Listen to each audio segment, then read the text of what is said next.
नमस्कार, मैं डॉक्टर शैलेंद्र कुमार सिंह। आज का हमारा मुख्य विषय है आर्थिक विकास सिद्धांत के अंतर्गत प्रबल प्रयास सिद्धांत या बड़ा सिद्धांत की व्याख्या करना। ये सिद्धांत रोजिस्टीन रोडान द्वारा प्रतिपादित किया गया था। ये वास्तव में उनकी थीसिस है, जिसको सिद्धांत के रूप में आज हम अध्ययन करेंगे। इसके अंतर्गत हम ये देखेंगे कि एक अल्प विकसित देश में विकास की हमें कैसी प्रक्रिया को अपनाना होगा, क्योंकि एक डेवलपिंग कंट्री में चाहे बचत का भाग हो, चाहे मांग का भाग हो, या वहां पर बेसिक सुविधाएं हो, सभी की कमी होती है। हमें आर्थिक विकास के चरण को तेज करना होगा और आर्थिक विकास के लक्ष्य को पाने के लिए कुछ विशेष सिद्धांत का अध्ययन इसके अंतर्गत हम करेंगे। तो आइए देखते हैं the theory of big push by Rosenstein Rodan. Rosenstein Rodan ने बताया कि एक अल्प विकसित देश के आर्थिक विकास में तेजी के लिए हमें सबसे पहले बिग इन्वेस्टमेंट की आवश्यकता होती है।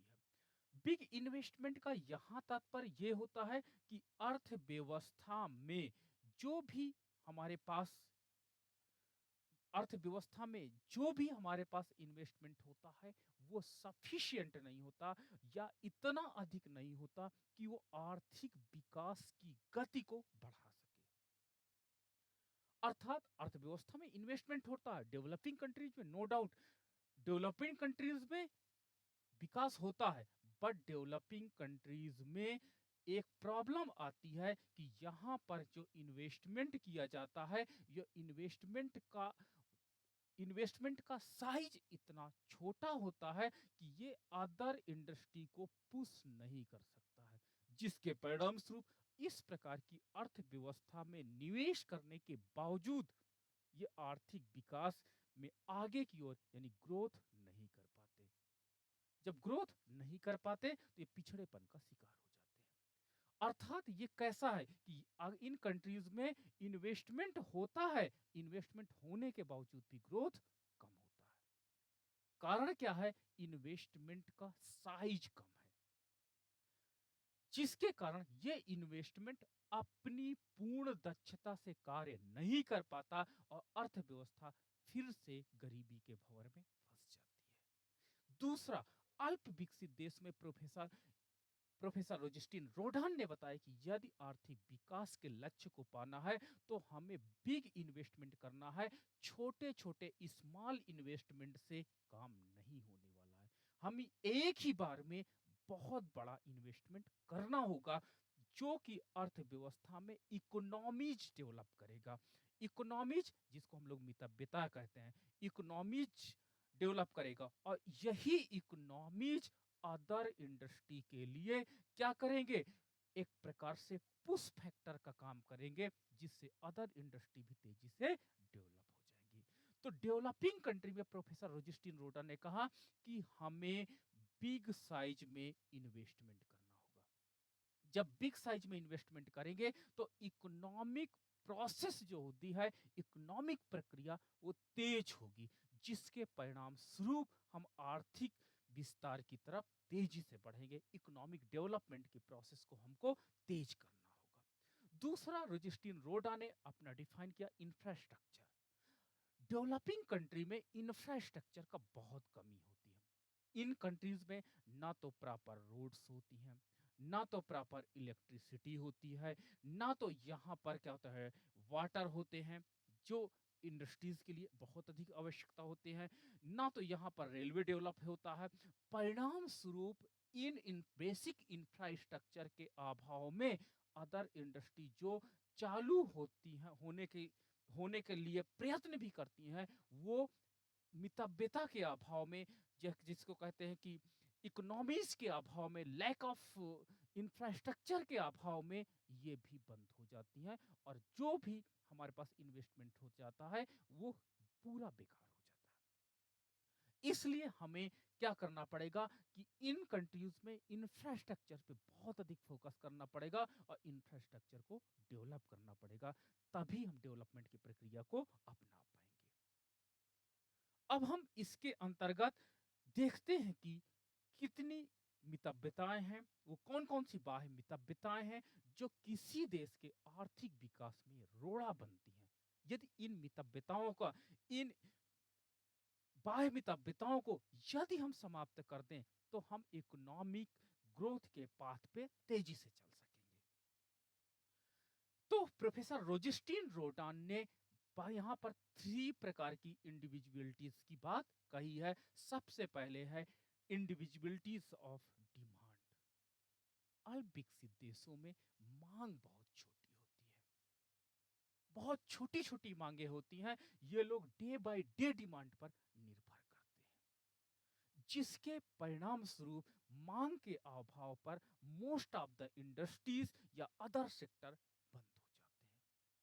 हमें एक बड़ी मांग पैदा करना होगा। जहां पर बड़ी मांग पैदा होगी, वहीं पर क्या हो जाएगा, अदर इंडस्ट्रीज तेजी से डेवलपमेंट करेंगी और इकोनॉमिक डेवलपमेंट की प्रक्रिया प्रारंभ हो जाएगी। दूसरा, प्रोफेसर रोजेस्टीन रोडान ने कहा कि यहाँ का जो प्रोडक्शन फंक्शन होता है वो भी छोटा छोटा होता है।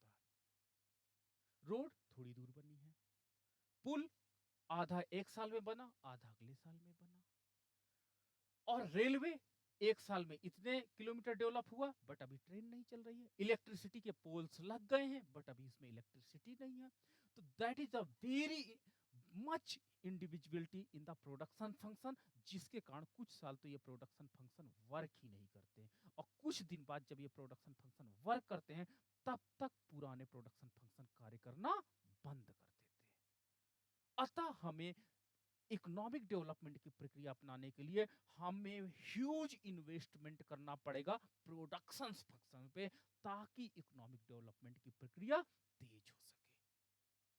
तो इस प्रकार प्रोडक्शन फंक्शंस में हमको बड़ा इन्वेस्टमेंट करना पड़ेगा। हमको ये नहीं होता कि हमारे पास बचते कम है, जिसके परिणाम स्वरूप हम 20 किलोमीटर की रोड इस साल बना लेते हैं, फिर 20 किलोमीटर के अगले साल, फिर 20 किलोमीटर के अगले साल, कुछ दिन बाद, ये 20 साल बाद ये रोड खराब हो जाएगी, फिर से हमने बनाना चालू कर दिया, पीछे से हम लोग फिर से रिटर्न होकर आ गए। तो इस प्रकार नहीं, हमको एक साथ ही इस रोड को बनाना है, और जितना अधिक इस प्रोडक्शन फंक्शन में इन्वेस्टमेंट होगा वो एक साथ करना होगा, तभी इकोनॉमिक डेवलपमेंट की प्रक्रिया में हम लोग आगे आ पाएंगे। तीसरा हमारे पास है individuality of supply of saving. इन गरीब देशों में, इन अल्प विकसित देशों में बचतें भी बहुत कम होती हैं। जब बचतें बहुत कम हो जाएंगी, तो उसके परिणाम स्वरूप निवेश नहीं होगा। जब निवेश नहीं होगा, तो इकोनॉमिक डेवलपमेंट की प्रक्रिया वहीं पर रुक जाएगी। तो इस प्रकार प्रोफेसर रोजेस्टीन रोडान ने अपने 3 प्रकार की इंडिविजुअलिटी पर बात की। पहला डिमांड, दूसरा सेविंग, तीसरा प्रोडक्शन फंक्शन। अगर ये 3 प्रकार की इंडिविजुअलिटी पे बिग पुश लगाया जाए, बिग पुश का मतलब बड़ा इन्वेस्टमेंट किया जाए, ज्यादा इन्वेस्टमेंट किया जाए, तो उसके परिणाम स्वरूप ये तीनों इंडिविजुअलिटी खत्म हो जाएंगी और आर्थिक विकास का चक्र तेजी से चलने लगेगा। तो आइए हम डिस्कस करते हैं इन तीनों इंडिविजुअलिटीज का। हाँ, पीजीटी और एमए नेट के बच्चे जरूर ये ध्यान देंगे कि ये एग्जाम्स में पूछा जाता है कि प्रोफेसर रोजेस्टीन रोडान ने उन 3 कौन सी इंडिविजुअलिटीज की बात कही है। तो ये that is a very important यहाँ पर हो जाता है, और आपको ये 3 इंडिविजुअलिटीज रहेगी, चौथा ऑप्शन जो होगा वो कहीं रॉन्ग होगा, जो आपको सिलेक्ट करना। ओके, तो अब हम आगे बढ़ते हैं। फर्स्ट हम करते हैं इंडिविजुअलिटी ऑफ डिमांड। अल्प विकसित देशों में मांग कम होती है, डिमांड कम होती है। डिमांड कम होने का एकमात्र रीजन अल्प विकसित देशों की इनकम कम होती है। अल्प विकसित देशों में रोजगार जब कम होगा, जब रोजगार कम होगा, तो ऑटोमेटिक इनकम कम होगी, इनकम कम होगी तो डिमांड कम होगी, और डिमांड के अभाव में ही सारी इंडस्ट्रीज प्रॉपर वर्क नहीं कर पाती, और कुछ दिन बाद जो ओपन भी होती हैं समाप्त हो जाती हैं। और इनकम कम होने का मुख्य कारण होता है यहाँ पर अनएम्प्लॉयमेंट लेवल ज्यादा होता है, अनएम्प्लॉयमेंट लेवल ज्यादा होता है, यहाँ पर बेरोजगारी बहुत ज्यादा होती है। अब बेरोजगारी ज्यादा होने के कारण यहाँ पे एक ही कमाने वाले पर्सन पर पूरा परिवार निर्भर करता है। दूसरा, इकोनॉमिक एक्टिविटी बहुत कम होती है, इकोनॉमिक एक्टिविटी कम होने के कारण भी इनके पास इनकम नहीं होती है। एग्रीकल्चर सेक्टर पिछड़ा होता है, एग्रीकल्चर सेक्टर पिछड़ा होता है, जिसके कारण इनकी इनकम नहीं हो पाती। इस प्रकार इनके पास लो इनकम के कई कारण हैं। पहला, लो एजुकेशन, इनके पास एजुकेशन नहीं होता। दूसरा, बिग फैमिली, फैमिली बहुत बड़ी होती है। तीसरी चीज इन्होंने बताया कि इन बिग फैमिली, इनके पास एग्रीकल्चर लैंड ज्यादा होते हैं बट उसके लिए आवश्यक टूल्स या इनपुट्स नहीं होते हैं। अगली चीज इन्होंने बताई कि इनकम कम होने का कारण क्या होता है कि ये लोग क्या कहते हैं, अप्लाइड नहीं कर पाते हैं। अप्लाइड क्योंकि यहाँ पर एग्रीकल्चर सेक्टर या अदर चीजों पे नहीं करते हैं। और तीसरी चीज, पूंजी के अभाव के कारण ये कोई पर्सनल बिजनेस भी स्टार्ट नहीं कर पाते हैं, जिससे ये इंडिविजुअलिटी होती है डिमांड की, और परिणाम स्वरूप मांग के अभाव पर ये लोग क्या करते हैं, अर्थव्यवस्था में सारी चीजें बंद हो जाती हैं। तो आइए हम एक एग्जाम्पल के माध्यम से इस इंडिविजुअलिटी को और अधिक क्लियर करते हैं। मान लीजिए एक पूंजीपति, ए पूंजीपति है, उसने 10,000 रुपए में 10,000 रुपए का इन्वेस्टमेंट करना चाहता है और उसने एक जूता फैक्ट्री खोल दी, शू फैक्ट्री खोल दी, जूता फैक्ट्री खोल दी। 10,000 रुपए में जूता फैक्ट्री खोल दी और इसमें लगभग 1,000 लोगों को क्या किया, लगा दिया। इतने लोगों को एम्प्लॉयमेंट जनरेट कर देता है। ओके, अब इस जूता फैक्ट्री से जो भी लेबर निकलता है, वो लेबर इनकम लेकर के निकलता है और वो लेबर इससे परचेज करता है आटा, दाल, चावल, ये सारी चीजें परचेज करता है। परिणाम स्वरूप जूता फैक्ट्री के जूते की डिमांड कम होकर के इन आवश्यक वस्तुओं को ज्यादा खरीदता है। परिणाम स्वरूप मांग के अभाव में ये फैक्ट्री कुछ दिन बाद बंद हो जाती है। जूता फैक्ट्री में लगने वाले लेबर, वहीं से इनकम पाने वाले लेबर जूता पे न खर्च करके आटा, दाल, चावल, कपड़े अदर पे खर्च करते हैं, जिसके परिणाम स्वरूप मांग के अभाव में जूता फैक्ट्री बंद हो जाती है। क्यों? क्योंकि मांग नहीं है। यदि इसमें कॉम्प्लीमेंट्री सेक्टर बिग पुश लगा दिया जाए, बिग पुश के जरिए, बिग पुश कैसे हम कर दें, आप बड़ा इन्वेस्टमेंट मत करिए, बल्कि पूरक उद्योगों में निवेश कीजिए, पूरक उद्योगों में निवेश कीजिए। मान लीजिए ये आपके पास दाल इंडस्ट्री है, ये आपकी दाल इंडस्ट्री है और इस पे इन्वेस्टमेंट हम कितना कर दिए, 1,000। हमने चावल इंडस्ट्री कितना इन्वेस्टमेंट कर दिए, 1,000। हमने आटा इंडस्ट्री कितना इन्वेस्टमेंट कर दिए, 1,000। हमने क्लॉथ इंडस्ट्री कितना इन्वेस्टमेंट कर दिए, 1,000। इस प्रकार आप बड़ा इन्वेस्टमेंट एक ही जगह मत करिए, छोटे छोटे इन्वेस्टमेंट 10 जगह कर दीजिए, 10,000 का इन्वेस्टमेंट हो जाएगा। अब दाल इंडस्ट्री में जो लेबर वर्क करता है वो अपनी इनकम को कहां खर्च करेगा, चावल लाएगा। दाल इंडस्ट्री वाला आटा से आटा लाएगा, क्लॉथ से क्लॉथ लाएगा। परिणाम स्वरूप चावल इंडस्ट्री की डिमांड बढ़ जाती है, आटा इंडस्ट्री की डिमांड बढ़ जाती है और क्लॉथ इंडस्ट्री बढ़ जाती है। क्लॉथ इंडस्ट्री से निकलने वाला लेबर दाल खरीदता है, आटा खरीदता है, चावल खरीदता है। इस प्रकार एक उद्योग दूसरे उद्योग के लिए मांग पैदा कर देते हैं। एक उद्योग दूसरे उद्योग के लिए एक उद्योग दूसरे उद्योग के लिए मांग पैदा कर देते हैं और दूसरे उद्योग के लिए जब मांग पैदा कर देंगे तो इकोनॉमिक डेवलपमेंट की प्रक्रिया प्रारंभ हो जाएगी। प्रोफेसर रोजेस्टियन रोडान ने कहा कि हमें एक साथ बड़ा निवेश का तात्पर्य ये नहीं होता कि एक ही इंडस्ट्री में बहुत अधिक पैसा आप लगा दो।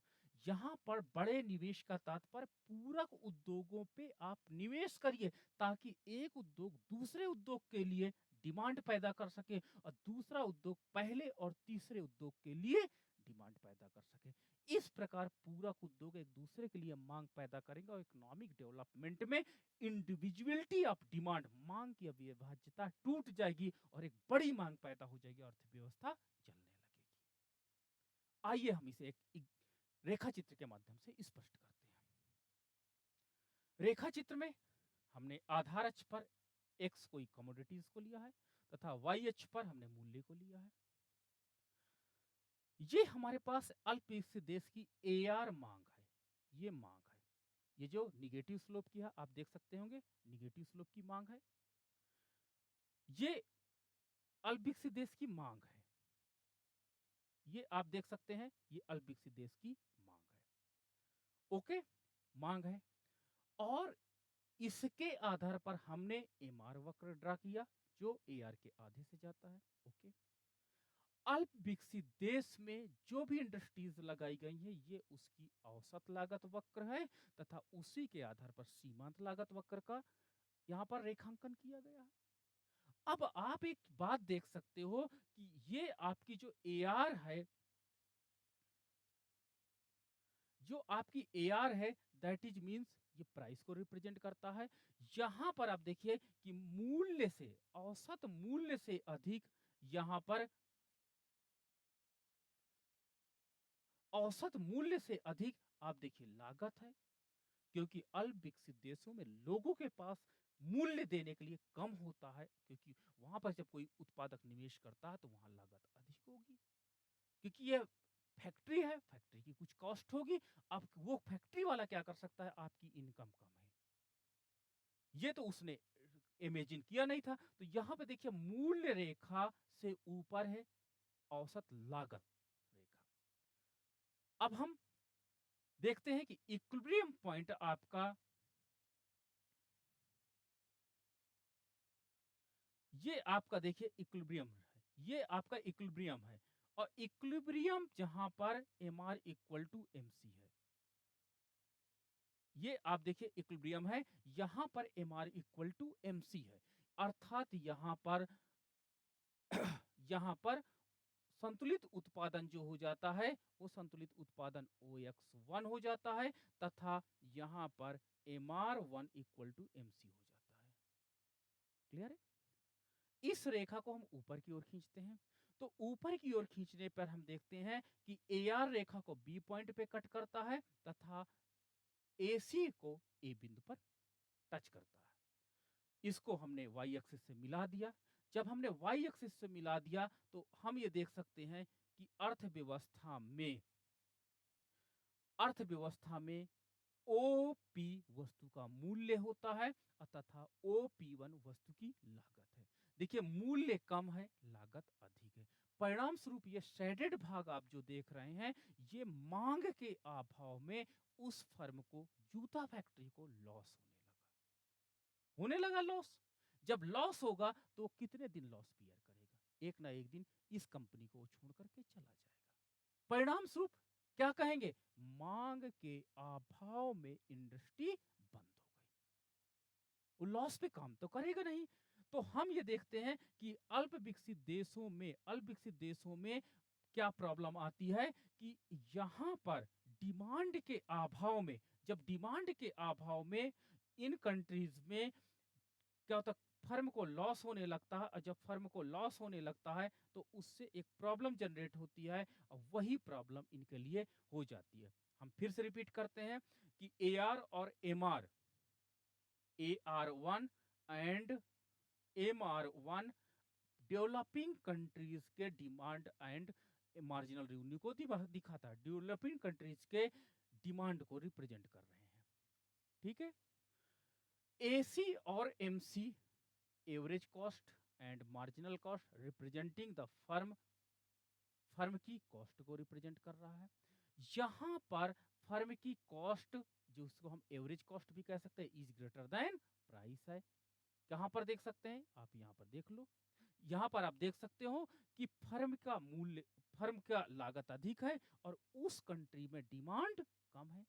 अब परिणाम क्या होगा कि परिणाम स्वरूप फर्म को चतुर्भुज P1 P A बी के बराबर लॉस होगा और कुछ दिन बाद ये फर्म क्या हो जाएगी, बंद हो जाएगी और फर्म छोड़ करके चली जाएगी। अगर हम पूरक उद्योगों में निवेश कर दें, दाल चावल आटा क्लॉथ, मतलब जो एक दूसरे से इंटरलिंक है, तो ये डिमांड रेखा ये ऊपर की ओर शिफ्ट करेगी शिफ्ट, जिसके परिणाम स्वरूप एमआर रेखा भी ऊपर की ओर शिफ्ट करेगी। आइए हम दूसरे डायग्राम में इसको देखते हैं।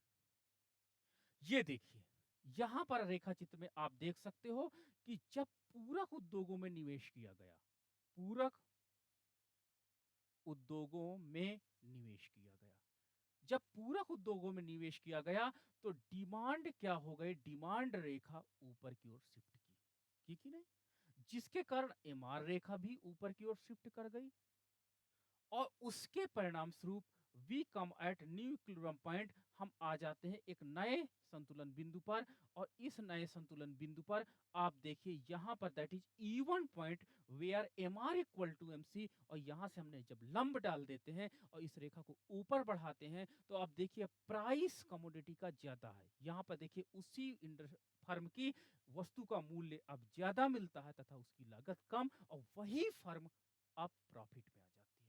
जब कोई फर्म प्रॉफिट में आ जाएगी तो ऑटोमेटिक इन्वेस्टमेंट करेगी, करेगी कि नहीं करेगी, इस प्रकार वो इन्वेस्टमेंट को बढ़ाएगी। तो इस प्रकार रोजिस्टीन रोडान ने कहा कि अर्थव्यवस्था में एक बड़ा निवेश और बड़ा मांग को पैदा करना पड़ेगा, जो यहाँ पर AR2 से दिखाई पड़ रहा है, ताकि इकोनॉमिक डेवलपमेंट हो सके।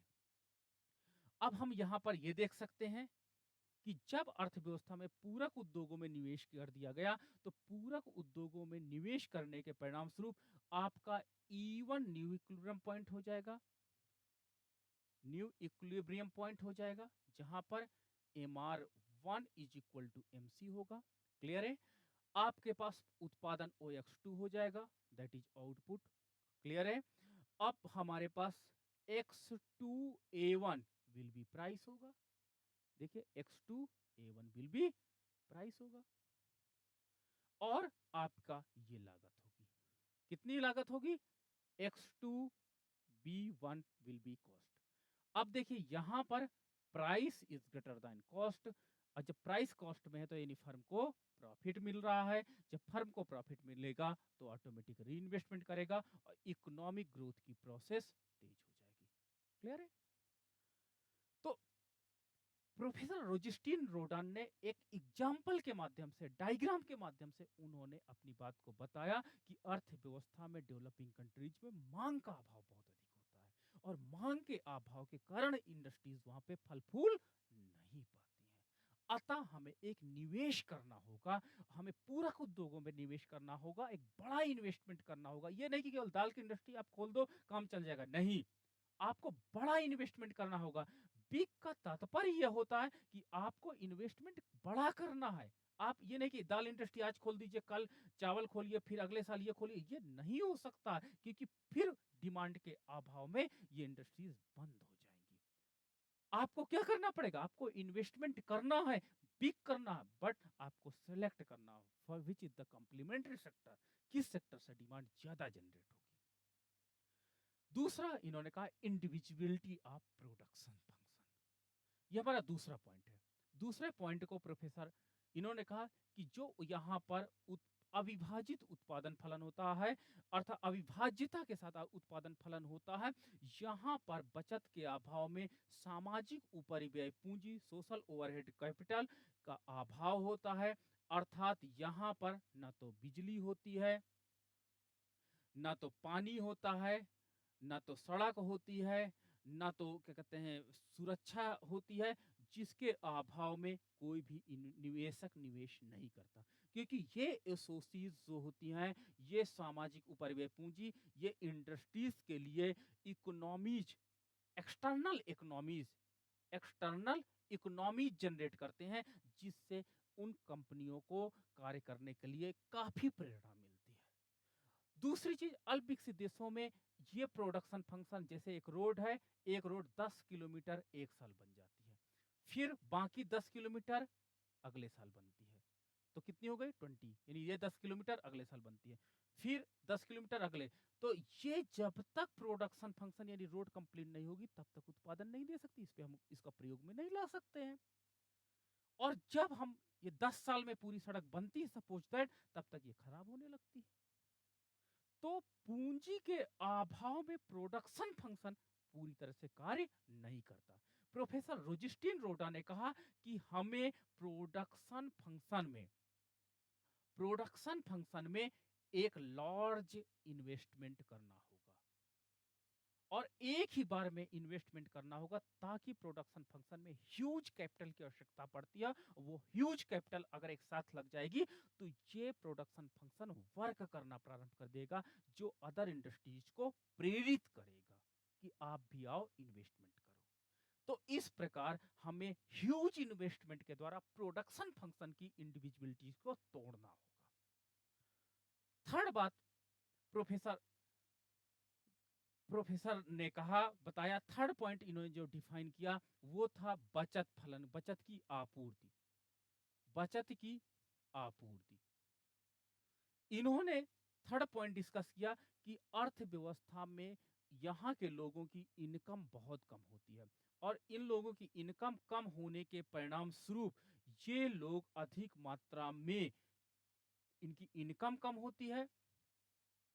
जब इनकम कम होगी तो इनकी ऑटोमेटिक सेविंग कम होगी तो कहीं पर इन्वेस्टमेंट नहीं कर सकते, अर्थात घरेलू बचत के अभाव में यहाँ पर घरेलू बचत नहीं होती है, जिसके कारण अर्थव्यवस्था में हम लोग इकोनॉमिक डेवलपमेंट की प्रक्रिया नहीं चला पाते। इसलिए हमें घरेलू बचत को बड़े साइज में, घरेलू बचत या अन्य बचत का साइज हमको बड़ा करना होगा और यही बचत निवेश के रूप में काम करेगी, तभी इकोनॉमिक डेवलपमेंट की प्रक्रिया पूरी चल पाएगी। तो इस प्रकार हमने 3 पॉइंट्स आपके साथ डिस्कस किए। 3 पॉइंट्स में हमने प्रोफेसर रोजिस्टीन रोडान ने बताया कि सबसे ज्यादा प्रॉब्लम यहाँ पर इंडिविजुअलिटी ऑफ डिमांड फंक्शन होता है, मांग फलन की अविभाज्यता होती है, प्रोडक्शन फंक्शन की अविभाज्यता होती है और सप्लाई ऑफ सेविंग्स की होती है। यदि तीनों अविभाज्यता को समाप्त कर दिया जाए तो इकोनॉमिक डेवलपमेंट की प्रक्रिया ऑटोमेटिक कंप्लीट हो जाएगी। ये आपका टॉपिक कंप्लीट होता है। हमें उम्मीद है कि आपको समझ में आया होगा। यदि आपके कोई प्रश्न हो तो आप हमें जरूर कमेंट करें। यदि आपको समझ में भी आ रहा हो तो हमें कमेंट करें, ताकि हम आपको नए नए टॉपिक्स से अवगत कराते रहेंगे। So much, thank you.